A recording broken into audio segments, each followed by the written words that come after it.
La persuasion. Dans mon travail et dans ma condition d'être humaine, je suis confrontée à la possibilité soit de persuader une personne de prendre soin d'elle-même, soit à mes propres certitudes qui trouvent souvent à être remises en question, m'interrogeant sur les raisons pour lesquelles certaines personnes sont si attirées par le côté obscur ou négatif de leur personnalité.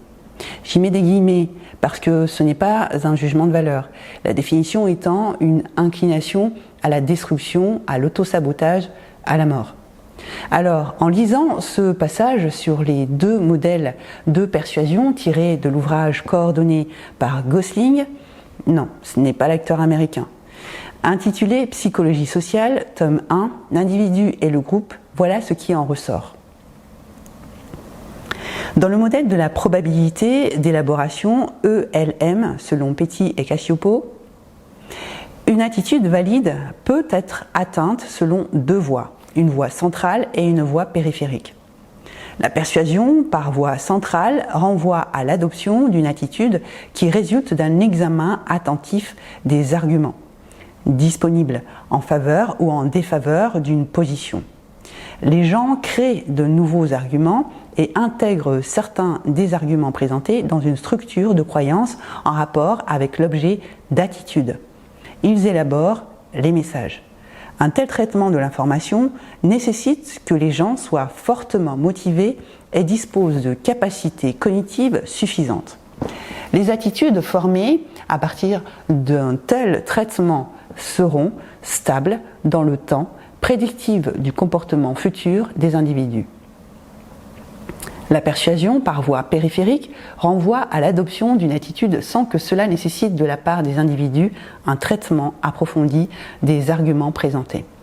Petit et Cacioppo placent sous cette appellation tous les changements d'attitude obtenus sans élaboration du message persuasif, c'est-à-dire aussi bien ceux renvoyant au conditionnement classique ou opérant que les changements d'attitude basés sur l'identification ou encore le traitement heuristique tel qu'il est défini par Shaken et ses collègues.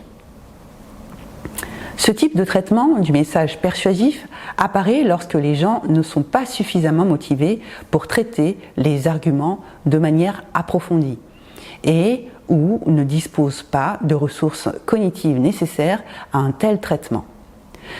Un autre facteur important du changement d'attitude dans le ELM concerne les connaissances intégrées sur l'objet d'attitude. Plus ils disposent de connaissances intégrées sur un objet d'attitude, et moins ils seront sensibles à les tentatives de contre-persuasion. Saviez-vous que ce modèle existait ? Êtes-vous en mesure de vous situer à travers ces descriptions ?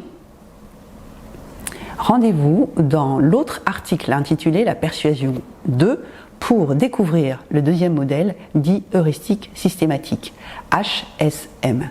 Cet article est inspiré de mon ouvrage « Cette nouvelle vie pourrait avoir plus de sens, explorer vos infinies possibilités ». Vous trouverez des articles sur la psychologie, sur mon site internet joelinandriana.com et sur mon site internet joelinandriana-auteur.com. À bientôt. Je suis Joëline Andriana, docteur en psychologie, auteur et conférencier.